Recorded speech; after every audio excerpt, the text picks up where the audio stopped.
ദൈവത്തിന് സ്തോത്രം. നമുക്ക് ഈ സെഷനിൽ 1 കൊരിന്ത്യർ 4-ാമത്തെ അധ്യായം അതിൻ്റെ 18 മുതൽ 21-ാമത്തെ വാക്യം ശ്രദ്ധിക്കാം.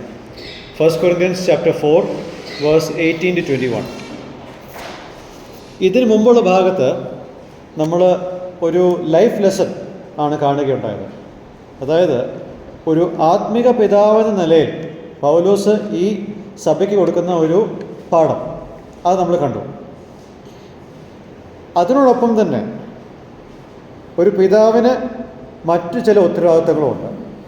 മക്കൾ തെറ്റിപ്പോയി കഴിഞ്ഞാൽ അവരെ ശിക്ഷിക്കാനോ അല്ലെങ്കിൽ അവരെ തർജ്ജനം ചെയ്യാനുള്ള ഒരു ഉത്തരവാദിത്തം ഒരു ആത്മിക പിതാവിനുണ്ട്. പിതാക്കന്മാരെന്ന് പറയുമ്പോൾ ചിരിച്ച് കാണിച്ച് കരഞ്ഞു കാണിച്ച് മാത്രമുള്ള ഒരു ലൈഫല്ല, അതോടൊപ്പം വഴക്ക് പറയാനുള്ള കാര്യങ്ങളും അവിടെ ഉണ്ട്. അപ്പോൾ ഇതാണ് ഒരു ആത്മിക പിതാവിൻ്റെ മറ്റൊരു വശം, അതായത് കെയറിൻ്റെ മറ്റൊരു രൂപം എന്ന് പറയുന്നത് ഇതാണ്. നമുക്ക് 18-ാമത്തെ വാക്യം ഒന്ന് വായിക്കാം.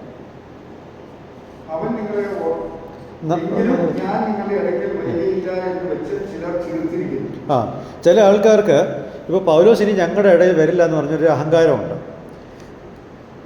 ഇതേ വാക്ക് തന്നെയാണ് 6-ാമത്തെ വാക്യത്തിലും ഉപയോഗിച്ചിരിക്കുന്നത്. That you would not be puffed up, ചീർക്കത്തില്ല. ഓക്കെ, എന്തായിരുന്നു ഇവർ അഹങ്കരിക്കാനുള്ള കാരണം? ഞാനിവിടെ 2 കാരണങ്ങൾ പറയാം. ഒന്ന്, Paul was in fear and trembling when he came to Corinth, and some of the Corinthians appeared more powerful in word. പൗലോസ് സുവിശേഷം ആയിട്ട് ഈ പ്രദേശത്ത് വരുമ്പോൾ ഭയത്തോടും വിറയലോടും കൂടിയിട്ടാണ് ഇവിടെ വന്നത്. അപ്പോൾ പൗലോസിനേക്കാൾ കൂടുതൽ വാക്ചാതുര്യമുള്ള, വാക്കുകളിൽ ശക്തിയുള്ള ചില ആൾക്കാർ കൊരിന്ത്യൻ്റെ ഇടയിലുണ്ടായിരുന്നു. അവർ വിശ്വസിച്ചിരുന്നത് ചില ആൾക്കാർക്ക് പൗലോസിനോട് വലിയ മമത ഇല്ലാത്തത് കൊണ്ടും പൗലോസ് തിമോത്തിയോസിനെ അയച്ചത് പൗലോസിന് വരാൻ പേടിയായതുകൊണ്ടും ഒക്കെ ആയതുകൊണ്ടായിരിക്കും എന്നും പറഞ്ഞ് ഇനി ഈ ആൾ ഇങ്ങോട്ടേക്ക് വരത്തില്ല എന്നുള്ളൊരു ധാരണ ചിലരിലുണ്ടായി. They thought that some groups didn't favor him and they may have assumed that Timothy was sent because Paul was fearful. എനിക്ക് പേടിയുണ്ടായിട്ട് ഞാൻ എൻ്റെ കൂട്ടാളിയെ അയക്കുന്നു എന്നും പറഞ്ഞായിരിക്കും ഇവർക്ക് ഇങ്ങനൊരു അഹങ്കാരം ഉണ്ടായത്. If he did come there, they thought they would overcome the fatherly influence that he has on them by intimidating Paul with eloquence. ഇനി അഥവാ പൗലോസോടെ വന്നാൽ തന്നെ ഇദ്ദേഹത്തിൻ്റെ പിതാവിൻ്റെ ഒരു മാനസിക അവസ്ഥ അതിനെ മറികടക്കുവാൻ പൗലോസിനെ പേടിപ്പെടുത്തുവാനും വാക്ചാതുര്യം ഉപയോഗിച്ച് ഇയാളെ പേടിപ്പിച്ച് ഓടിക്കാം എന്ന് വിചാരിച്ച് കാണും ചില വ്യക്തികൾ. 2, some saw Paul's fear and trembling and thought that he was never coming to them to challenge their life that denied and nullified the power that is associated with the gospel. 2-ാമത്തെ അധ്യായത്തിൻ്റെ 5-ാമത്തെ വാക്യത്തിലും 3-ാമത്തെ വാക്യത്തിലും ഉള്ള ചില കാര്യങ്ങൾ ഉപയോഗിച്ച് ഞാനൊരു കാര്യം പറയുക. ഇവരിൽ ചിലർ സുവിശേഷത്തിൻ്റെ ശക്തിക്ക് ഒത്തവണ്ണമുള്ളൊരു ജീവിതമല്ല, അല്ലെങ്കിൽ അതിനെ ത്യജിക്കുന്ന ഒരു ജീവിതമാണ് ജീവിക്കുന്നത്. അത് കുറച്ചുകൂടി ഡീറ്റെയിൽ ആയിട്ട് 5-ാമത്തെ അധ്യായത്തിലൊക്കെ നമുക്ക് കാണാൻ സാധിക്കും. അത് നമുക്ക് വഴിയെ വിശദീകരിക്കാം. അങ്ങനെയുള്ള ആൾക്കാർ ഇവിടെ ജീവിച്ചിരിക്കുമ്പോൾ അല്ലെങ്കിൽ ഇവരുടെ ഇടയിലുള്ളപ്പോൾ അവരുടെ ജീവിതത്തെ വെല്ലുവിളിക്കാൻ പൗലോസ് തുനിയത്തില്ല എന്നുള്ള ഒരു അഹങ്കാരം ഇവർക്കുണ്ട്. കർത്താവ് യേശുക്രിസ്തുവിനെ മരിച്ചവരുടെ ഇടയിൽ നിന്നും ഉയർപ്പിക്കുവാൻ ഒരു ദൈവിക ശക്തി ഉണ്ടല്ലോ. ആ ദൈവിക ശക്തി ഒരു പാപിയിൽ പ്രവേശിച്ച് അവൻ്റെ മനസ്സിനെ മാറ്റി യേശുവിനെ കർത്താവായിട്ട് കാണുവാൻ ഇടയാക്കുന്നു. യേശുവിൻ്റെ അധികാരത്തിന് കീഴിൽ ആ വ്യക്തി കീഴടങ്ങുവാൻ ഈ ശക്തി അവനെ സഹായിക്കുന്നു. ഓക്കെ, എന്നാൽ ഇതേ സമയം ചില കൊരിന്ത്യ വിശ്വാസികൾ ആ ശക്തിയെ വെല്ലുവിളിക്കുന്ന ചില ആ കാര്യങ്ങളിൽ ഇവർ ഏർപ്പെട്ടു. They were indulging in things that challenged the power present in the gospel. And they thought that Paul was too soft-spoken to even attempt to confront it.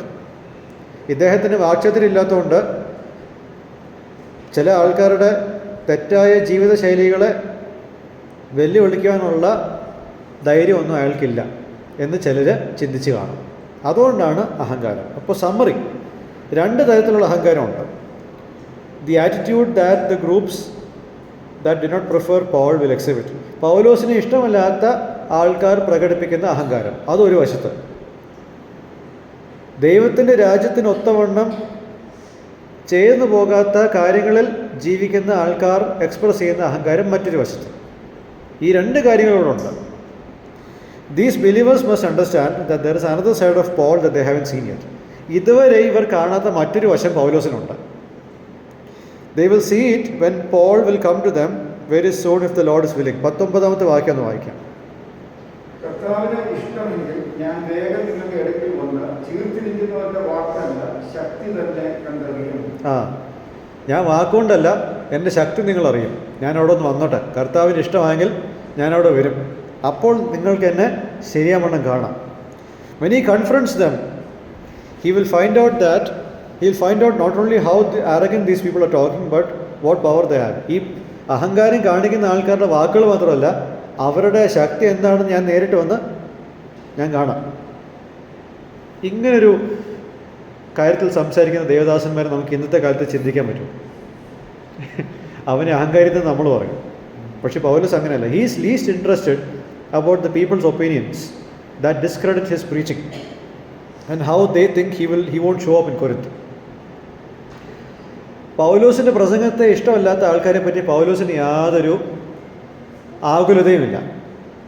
പൗലോസ് കൊരിന്തിൽ വരില്ല എന്ന് ചിന്തിക്കുന്ന ആൾക്കാർ എന്ത് ചിന്തിക്കുന്നു എന്നതിനെപ്പറ്റി പൗലോസിന് യാതൊരു ചിന്തയുമില്ല. He is more interested in knowing whether or not they have the power connected with the kingdom of God that Paul preaches when he proclaims the message of Jesus, the crucified Messiah. ക്രൂശിക്കപ്പെട്ട മശീഹയായ യേശു ക്രിസ്തുവിൻ്റെ സന്ദേശത്തെ താൻ പ്രസംഗിക്കുമ്പോൾ ആ സന്ദേശം അടങ്ങിയിരിക്കുന്നതിൽ ദൈവരാജ്യം ഒരു വിഷയമാണ്. ആ വിഷയത്തോടുള്ള ബന്ധത്തിൽ ഒരു ശക്തിയുണ്ട്.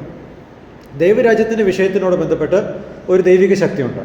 ആ ശക്തിക്ക് ഒത്തവണ്ണം ഇവർക്ക് ജീവിതമുണ്ടോ എന്നുള്ളതാണ് പൗലോസ് നോക്കുന്ന interest. Why is he interested in the presence of the reality of the kingdom of God in the life of the Corinthians? കൊരിന്ത്യ വിശ്വാസികളുടെ ജീവിതത്തിൻ്റെ ഉള്ളിൽ ദൈവത്തിൻ്റെ രാജ്യത്തിൻ്റെ യാഥാർത്ഥ്യം, അതിൻ്റെ സാന്നിധ്യം, അതിനെപ്പറ്റി എന്താണ് താൻ ഇത്ര താല്പര്യനായിട്ടിരിക്കുന്നത്? Let's look at verse 20. 20ാമത്തെ വാക്യം നോക്കാം. Yeah. The kingdom of God is not a matter of talk but of power. The truth about God's kingdom, which refers to God's rule in people's lives, is not based upon the fluctuating opinions of man, which is in turn based upon the worldly yardsticks. ദൈവത്തിൻ്റെ രാജ്യം എന്ന് പറയുന്നത് മനുഷ്യരുടെ ജീവിതത്തിലുള്ള ദൈവത്തിൻ്റെ വാഴ്ചയാണ്. അതാണ് ദൈവരാജ്യം. God rules in my life.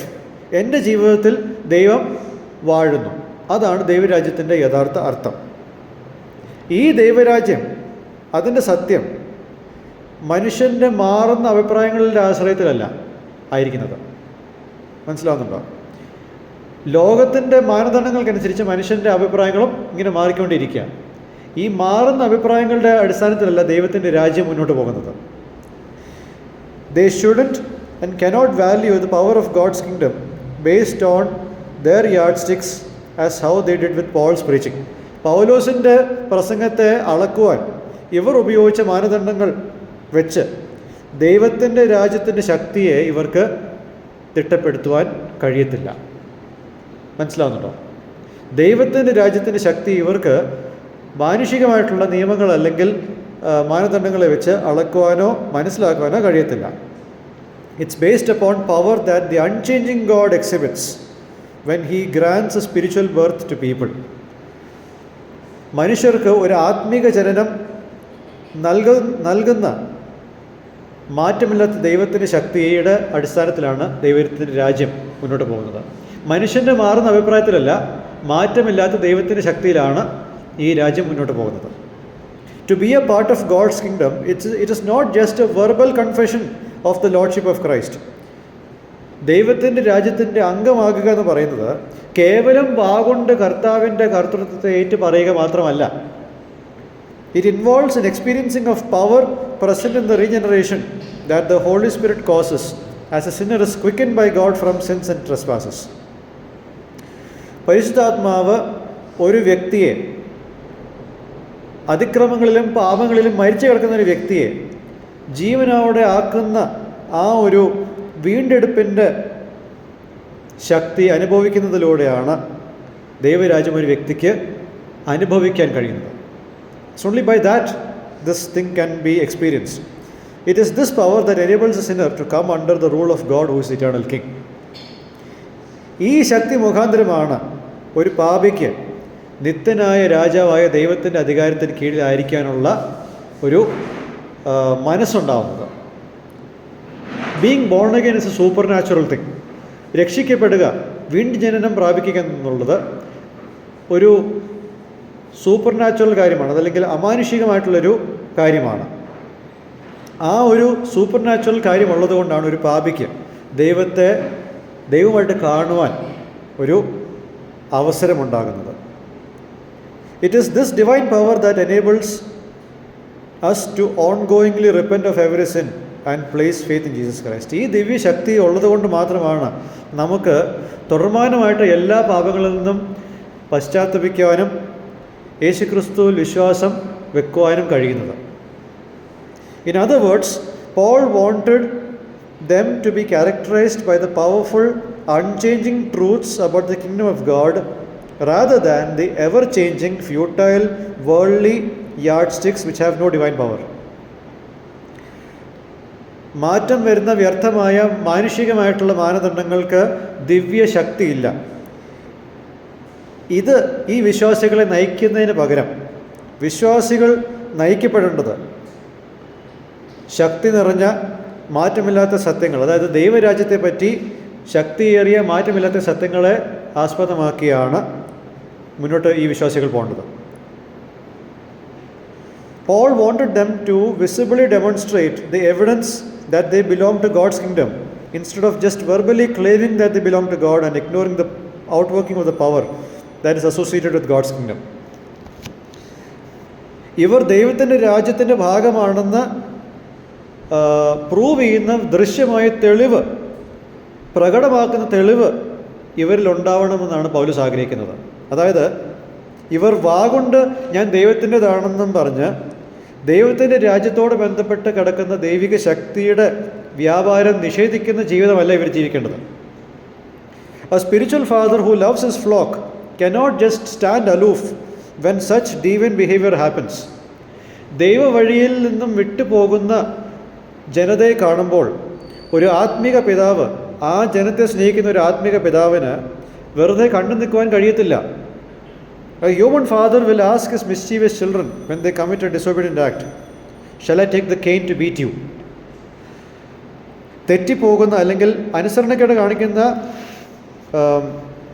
എന്താ പറയുക, മിസ്റ്റീവിയസിന് ഇപ്പോൾ മലയാളത്തിൽ എന്താ പറയുക, കുസൃതി കാണിക്കുന്ന ഒരു കൊച്ചിനോട് ഒരു അപ്പനും അമ്മയും പറയും, അടിക്കാൻ വടിയെടുക്കട്ടെ എന്ന് ചോദിക്കുന്നു. Okay, in the same way Paul asks two questions to the Corinthians in verse 21. 21ാമത്തെ വാക്യത്തിൽ രണ്ട് ചോദ്യങ്ങളാണ് പൗലോസ് ഇവിടെ ചോദിക്കുന്നത്. വായിച്ചേ. നിങ്ങൾക്ക് എന്ത് വേണം? ഞാൻ വടിയോട് കൂടെയോ സ്നേഹത്തിലും സൗമ്യാത്മാവിലുമോ നിങ്ങളുടെ അടുക്കൽ വരേണ്ടത്? 1. What do the Corinthians prefer in regard to Paul's reaction as he comes to Corinth to face the ones who are arrogant among this congregation? ഈ സദസ്സിൽ അഹങ്കാരികളായിട്ട് ഇരിക്കുന്ന ആൾക്കാരുടെ അടുത്ത് പൗലോസ് വരുമ്പോൾ പൗലോസിൽ നിന്നും എന്ത് പ്രതികരണമാണ് ഇവർ പ്രിഫർ ചെയ്യുന്നത്?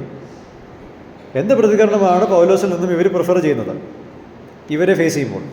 Second question is framed in a manner where the Corinthians can expect either the two reactions from Paul. ഏതെങ്കിലും ഒരു റിയാക്ഷൻ ഇവർക്ക് എക്സ്പെക്റ്റ് ചെയ്യാം പൗലോസ് വന്നാൽ. അപ്പോൾ രണ്ടാമത്തെ ചോദ്യം ഒന്നാമത്തെ ചോദ്യത്തിൻ്റെ ഉത്തരം തന്നെയാണ്. The second question is an answer to the first question. Shall I come to you with a rod of discipline? ശിക്ഷാ നടപടിയുടെ ഒരു വടി കൊണ്ട് ഞാൻ നിങ്ങളുടെ അടുത്ത് വരണം. The rod refers to the stick with which children are punished for their misbehavior. തെറ്റ് ചെയ്യുമ്പോൾ കുട്ടികളെ ശിക്ഷിക്കുന്നത് ഒരു വടി കൊണ്ടാണ്. ആ വടിയാണ് ഇവിടെ ഉദ്ദേശിച്ചിരിക്കുന്നത്. Shall I come to you with a rod of discipline? Or shall I come in love and with a gentle spirit? ഞാൻ സ്നേഹത്തോടെയും സൗമ്യതയുടെയും ആത്മാവിൽ വരണമെന്നാണ് നിങ്ങൾ ആഗ്രഹിക്കുന്നത്. And as the Corinthians read these questions, they must look at their arrogance that they have towards Paul and their arrogance with regard to their sins that are uncharacteristic of God's kingdom, and rightly ponder upon how Paul, a divinely appointed servant, an apostle who saw the Lord, who introduced the Lord who is holy to them will react.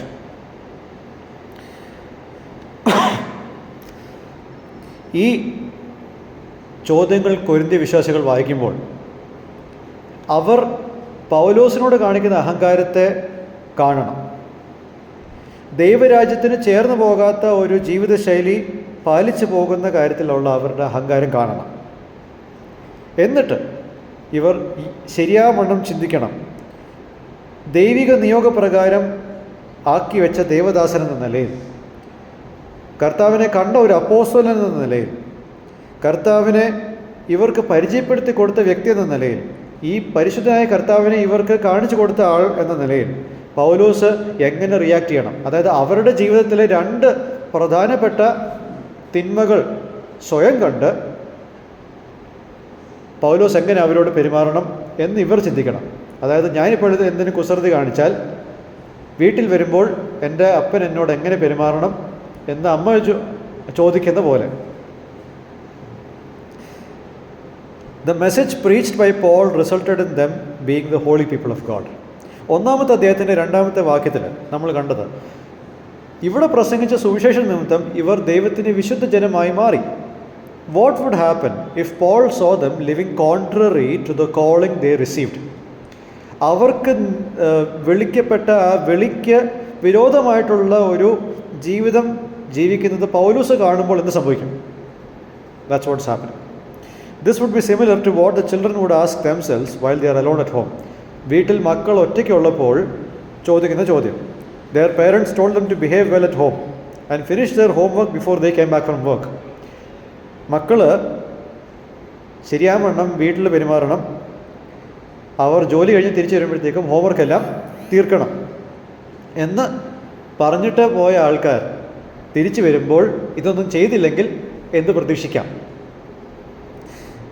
They would call from their office. The parents would call from their office. ഓഫീസിൽ നിന്നും അപ്പനും അമ്മയും വിളിക്കും.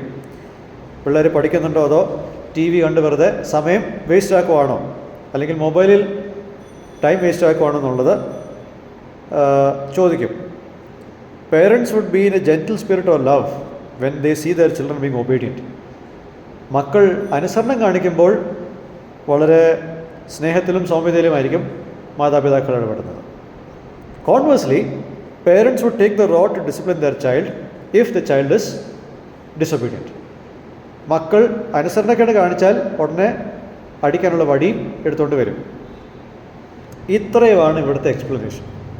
ഇനി നമുക്കിതിലെ lessons 3 കാര്യങ്ങൾ പറഞ്ഞ് നമുക്ക് ഇന്ന് ഈ ഭാഗം അവസാനിപ്പിക്കാം, ഈ അധ്യായവും നമുക്ക് അവസാനിപ്പിക്കാം. Number 1, dear ministers of God, when you see that your congregation, who are your spiritual children, momentarily do not value or favor your ministry due to some worldly yardsticks which you don't measure up to, you tend to back away from such people. നിങ്ങൾ ശുശ്രൂഷ ചെയ്യുന്ന നിങ്ങളുടെ ആത്മീക മക്കളായിട്ടുള്ള നിങ്ങളുടെ സദസ്സ് ശുശ്രൂഷകന്മാരോടാണ് എൻ്റെ ഈ പ്രബോധനം. താൽക്കാലികമായിട്ട് നിങ്ങളുടെ ശുശ്രൂഷയ്ക്ക് മൂല്യം നൽകാതെയോ ഇഷ്ടമില്ലാതിരിക്കുകയോ ചെയ്യുമ്പോൾ, പ്രത്യേകിച്ച് ഏതെങ്കിലും ഒരു ലോകപ്രകാരമുള്ള മാനദണ്ഡം വെച്ച് ആ മാനദണ്ഡത്തിനൊത്തവണ്ണം നിങ്ങൾ എത്താതിരിക്കുന്നതുകൊണ്ട് അവർ നിങ്ങളുടെ ശുശ്രൂഷയെ ഇഷ്ടപ്പെടുന്നില്ല എങ്കിൽ പലപ്പോഴും നമുക്കുള്ളൊരു ടെൻഡൻസി അങ്ങനെയുള്ളവരിൽ നിന്നും ഒരു അകലം പാലിക്കുക എന്നുള്ളതാണ്. You tend to give up on those whom God has entrusted to you and thus leave them to their destruction. അങ്ങനെയുള്ളവരോട് അകലം പാലിക്കുമ്പോൾ ദൈവം നിങ്ങൾക്ക് ഭരമേൽപ്പിച്ചിരിക്കുന്ന ആൾക്കാരിൽ നിന്നും നിങ്ങൾ അകലം പാലിച്ച് അവരുടെ നാശത്തിനായിട്ട് നിങ്ങൾ അവരെ കൈയൊഴിഞ്ഞ് വിടുകയാണ്. You shouldn't do that because when you do it, there is a chance for their arrogance to increase exponentially. അങ്ങനെ അവരുടെ അഹങ്കാരത്തിന് അവരെ വിട്ടുകൊടുത്താൽ അവരുടെ അഹങ്കാരം ക്രമാതീതമായിട്ട് വർദ്ധിച്ചു വരും. They are going to destroy themselves if you don't confront their wrong attitude. അവരുടെ തെറ്റായ മനോഭാവത്തെ നമ്മൾ സമീപിച്ചില്ലെങ്കിൽ അവരെ തന്നെ നശിപ്പിക്കാൻ ഉള്ള വഴിയിലാണ് പോകുന്നത്. Therefore, use all the love that you have for them. അതുകൊണ്ട് അവരോടുള്ള എല്ലാ സ്നേഹം നിങ്ങൾ ഉപയോഗിക്കണം. Reach out to them and try to bring them to a point where their wrong attitude can be corrected. അവരുടെ അടുത്ത് ചെന്ന് അവരുടെ തെറ്റായ മനോഭാവം തിരുത്തപ്പെടുവാനുള്ള ഒരു തലത്തിലേക്ക് അവരെ കൊണ്ടുവരുവാൻ നിങ്ങൾ ശ്രമിക്കണം. ആ ശ്രമം ചിലപ്പോൾ വിജയിക്കണമെന്നില്ല, പക്ഷേ ആ ശ്രമം നമ്മളുടെ ഭാഗത്തു നിന്നും ഉണ്ടായേ പറ്റും. 2, dear ministers of God, there would be a situation where some people of your flock think that they can get away with behavior that goes against anything that God and His kingdom stands for. നിങ്ങളുടെ സദസ്സിലുള്ള ചില ആൾക്കാർക്ക് ദൈവത്തോടും ദൈവത്തിൻ്റെ രാജ്യവും നിലകൊണ്ടുന്ന എല്ലാ കാര്യങ്ങൾക്കും എതിരെ നിൽക്കുന്ന കാര്യം ചെയ്തിട്ട് ഒരു ശിക്ഷാവിധിയും ഉണ്ടാവില്ലെന്നും പറഞ്ഞ് മുന്നോട്ട് ജീവിക്കുന്ന ഒരു കൂട്ടം ആൾക്കാർ നിങ്ങളുടെ ഇടയിലുണ്ടാവും. അതായത് എന്ത് തെറ്റും ചെയ്തിട്ടും അവരെ ശിക്ഷിക്കാൻ ആർക്കും ഒരു ധൈര്യം ഉണ്ടാവില്ല എന്നുള്ള ഒരു തോന്നൽ. As A minister, there may be a tendency to refrain from confronting them as you seek to be diplomatic in your dealings. ഒരു ശുശ്രൂഷകൻ എന്ന നിലയിൽ ഒരു പ്രവണത ആ ചെയ്യുന്ന കാര്യത്തിനോടൊരു നയപരമായിട്ടുള്ള ഒരു ഇടപാട്, അതായത് നയപരമായിട്ട് രീതിയിൽ എല്ലാവരുടെയും ഗുഡ് ബുക്സിൽ കയറി പറ്റുവാൻ അവരുടെ തെറ്റുകളെ നിങ്ങൾ ചൂണ്ടിക്കാണിക്കാതിരിക്കും. You fear a rupture of your relationships with them and hence in your effort to please them you will not confront them. നിങ്ങൾ അവരുമായിട്ടുള്ള ബന്ധം വിച്ഛേദിച്ചു പോകുമെന്നുള്ളൊരു പേടി കൊണ്ട് നിങ്ങൾ എന്ത് ചെയ്യും? ആ വ്യക്തി ചെയ്യുന്ന തിന്മകളെ നിങ്ങൾ കണ്ടില്ല എന്ന് നടിക്കും. Understand that you, being a minister of God, must confront them because your ultimate allegiance is to God, to whom the kingdom belongs. ദൈവരാജ്യത്തിൻ്റെ ഉടമ ദൈവമായതുകൊണ്ടും ആ ദൈവത്തിനോടാണ് നമ്മളുടെ കൂറ് ആത്യന്തികമായിട്ടുള്ളത് കൊണ്ടും ഒരു ശുശ്രൂഷകൻ, ഒരു ദൈവ ശുശ്രൂഷകൻ എന്ന നിലയിൽ ആ വ്യക്തി ചെയ്യുന്ന തിന്മയോട് നമ്മൾ മുഖാമുഖം ഫേസ് ചെയ്ത് തന്നെ ചോദിക്കുകയും ചെയ്യണം. You are entrusted with God's flock so that you can shepherd them into paths of righteousness, just like our chief shepherd Jesus does. നമ്മളുടെ മഹാ ഇടയനായ യേശു ക്രിസ്തു നമ്മളോട് ചെയ്യുന്നത് പോലെ നാം ദൈവത്തിൻ്റെ ജനത്തെ നീതിയുടെ പാതയിൽ നടത്താൻ വേണ്ടിയിട്ടാണ് ദൈവം തൻ്റെ ആടുകളെ നമ്മളുടെ കയ്യിൽ ഭരമേൽപ്പിച്ചിരിക്കുന്നത്. And if you are to resort to measures that are painful, as in the case of church discipline, which is like a rod, in order to accomplish that, it indeed should happen.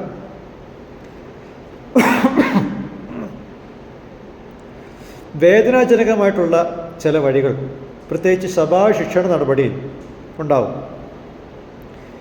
ആ വേദന ഉളവാക്കുന്ന കാര്യം ചെയ്യണമെങ്കിൽ അത് ചെയ്തേ മതിയാകും. മാതാപിതാക്കന്മാർ മക്കളോടുള്ള കാര്യത്തിൽ ആ ഒരു കാര്യം ചിന്തിക്കാറില്ല, അല്ലേ? വേദന ഉണ്ടായാലും അവരോട് ഡിസിപ്ലിനറി ആക്ഷൻ കാണിക്കും. ഇറ്റ് ഷുഡ് ഹാപ്പൻ, അത് നടക്കണം. സദൃശ്യവാക്യം 13:24 there's a principle that a parent needs to exercise in relation to their children. ഒരു മക്കളോടുള്ള ബന്ധത്തിൽ മാതാപിതാക്കന്മാർ ചെയ്യേണ്ട ഒരു കാര്യം. സദൃശ്യവാക്യം 13:24 എന്താ നമ്മൾ കാണുന്നത് അവിടെ? വടി ഉപയോഗിക്കാത്തവൻ തന്റെ മകനെ പഴിക്കുന്നു, അവനെ സ്നേഹിക്കുന്നവനോ ചെറുപ്പത്തിലെ അവനെ ശിക്ഷിക്കുന്നു. Yeah, discipline must happen to children because it is an evidence of the love that parents have for their children. മക്കളോട് ശിക്ഷാ നടപടികൾ ഉണ്ടാകണം. കാരണം മാതാപിതാക്കന്മാർക്ക് മക്കളോടുള്ള സ്നേഹത്തിൻ്റെ തെളിവാണ് disciplining. Church discipline must be done by those who are in spiritual authority because it is an evidence of Christian love. സഭാ ശിക്ഷാ നടപടി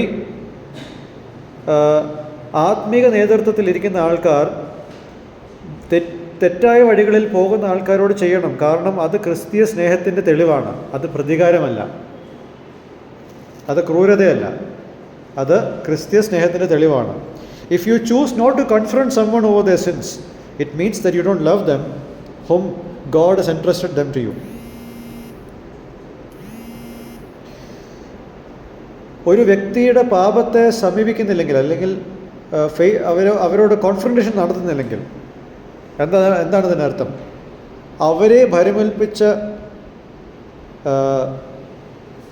ദൈവത്തിനോടുള്ള ഒരു അവിശ്വസ്തതയാണ്. നിങ്ങൾ അവരെ സ്നേഹിക്കുന്നത്. ദൈവം നിങ്ങളെ നിങ്ങളുടെ കയ്യിൽ അവരെ ബലമേൽപ്പിച്ചെങ്കിൽ നിങ്ങൾ അവരെ സ്നേഹിക്കുന്നില്ല എന്നുള്ളതിൻ്റെ തെളിവാണ് നിങ്ങൾ ആ വ്യക്തിയുടെ പാപത്തിനെ കണ്ടില്ല എന്ന് നടിക്കുന്നത്. You do not love God who delights in righteousness. നീതിയെ സ്നേഹിക്കുന്ന ദൈവത്തെ നിങ്ങൾ സ്നേഹിക്കുന്നില്ല. If you don't confront sins, you don't love God. നിങ്ങൾ ദൈവത്തെ സ്നേഹിക്കുന്നില്ലെങ്കിൽ അതിൻ്റെ തെളിവാണ് നിങ്ങൾ പാപത്തെ കണ്ടില്ല എന്ന് നടിക്കുന്നത്. You are a lover of self. നിങ്ങൾ സ്വസ്നേഹിയാണ്. There is any doubt about that. It's a danger from which you need to repent of. ഇത് ഒരു വലിയ അപകടമാണ്. ഇതിൽ നിന്നും മാനസാന്തരപ്പെട്ട് പുറത്തേക്ക് വരണം. This is what a spiritual father does. ഒരു ആത്മിക പിതാവ് ചെയ്യുന്നത് ഇതാണ്. Number 3, we cannot mess around with the reality of God's kingdom in our lives. ദൈവത്തിൻ്റെ രാജ്യം എന്നുള്ളത് യാഥാർത്ഥ്യത്തെപ്പറ്റി നമുക്ക് തമാശ കളിക്കാൻ പറ്റില്ല. We must make sure that we have the right idea regarding God's kingdom, what it means regarding being a follower of Christ, etc. Because many false disciples live in the false assumption that they are Christians.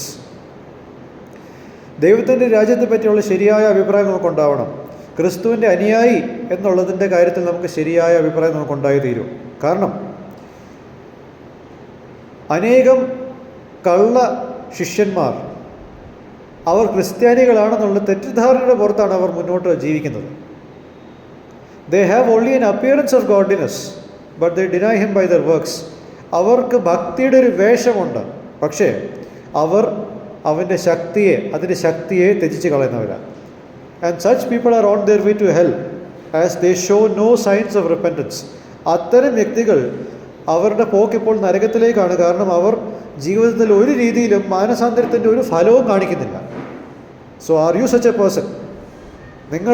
നിങ്ങളിൽ ആരെങ്കിലും അല്ലെങ്കിൽ എന്നെ കേൾക്കുന്ന ആരെങ്കിലും ഇത്തരം ഒരു life സ്റ്റൈലുള്ള, മാനസാന്തരമില്ലാത്തൊരു life സ്റ്റൈലുള്ള ഒരാളാണ്? So let's conclude this. ഈ അധ്യായം നമ്മൾ അവസാനിപ്പിക്കുമ്പോൾ ഞാനൊരു കാര്യം പറഞ്ഞ് നിർത്താം. Paul has created a bridge between the issues in chapter 1 to 4 and the moral issues found in the subsequent chapters. 1-ാമത്തെ അധ്യായം മുതൽ 4-ാമത്തെ അധ്യായം വരെ ഉള്ള പ്രശ്നങ്ങൾ, ഭിന്നതയും ഈർഷ്യയും പിണക്കവും പക്ഷാഭേദവും ഒക്കെ 4-ാമത്തെ അധ്യായം വരെ ഉള്ളൂ. 5-ാമത്തെ അധ്യായം മുതൽ ധാർമ്മികമായിട്ടുള്ള വേറെ പല കാര്യങ്ങളുമുണ്ട്. അതിൻ്റെ ഇടയിൽ ഒരു ബ്രിഡ്ജാണ് ഈ ഭാഗത്ത് നമ്മൾ കണ്ടത്. കാരണം 2 പ്രശ്നത്തെയും ഒരുപോലെ അഡ്രസ്സ് ചെയ്യുന്ന ഒരു ഫോക്കൽ പോയിൻ്റാണ് നമ്മളിവിടെ ഈ ഭാഗത്ത് കാണുന്നത്. ഓക്കെ, ദൈവത്തിൻ്റെ രാജ്യത്തിൻ്റെ കാര്യത്തിൽ ഉള്ള ശക്തി മെൻഷൻ ചെയ്യുന്നത് പിന്നെയും ആ ഒരു പരാമർശം 5-ാമത്തെയും 6-ാമത്തെ അധ്യായത്തിൽ ഉണ്ടാവും. അപ്പോൾ അതിൻ്റെ ഒരു കണക്ഷൻ, ഒരു സൈക്കിളിൻ്റെ ചങ്ങല പോലെ കണക്ട് ചെയ്ത് വെച്ചിരിക്കുകയാണ് ഇവിടെ. So what were the moral issues that the Corinthians faced? കൊരിന്ത്യയിലെ വിശ്വാസികൾ ഫേസ് ചെയ്തിരുന്ന ധാർമ്മികമായിട്ടുള്ള പ്രശ്നങ്ങൾ എന്തൊക്കെയാണ്? നമുക്ക് ഇത് അടുത്ത അധ്യായത്തിൽ, അടുത്ത സെഷന് നമുക്കിത് വളരെ ആഴമായിട്ട് ചിന്തിക്കാം. ഇത്രയും പറയാം, ഇന്നത്തെ കാലത്ത് ഇങ്ങനൊരു സഭ ഉണ്ടെങ്കിൽ നമ്മൾ ആരും ആ സഭയിൽ അംഗങ്ങളാവാൻ മുതിരത്തില്ല. അപ്പോൾ തന്നെ മനസ്സിലാക്കിക്കോണം എന്തോരം പ്രശ്നങ്ങൾ ഇവിടെ ഉണ്ടെന്ന്. നമുക്കത് പതിയെ നമുക്ക് ചർച്ച ചെയ്യാം. ദൈവം നമ്മളെ സഹായിക്കട്ടെ. ദൈവം നാമം മഹത്വപ്പെടുമാറാകട്ടെ.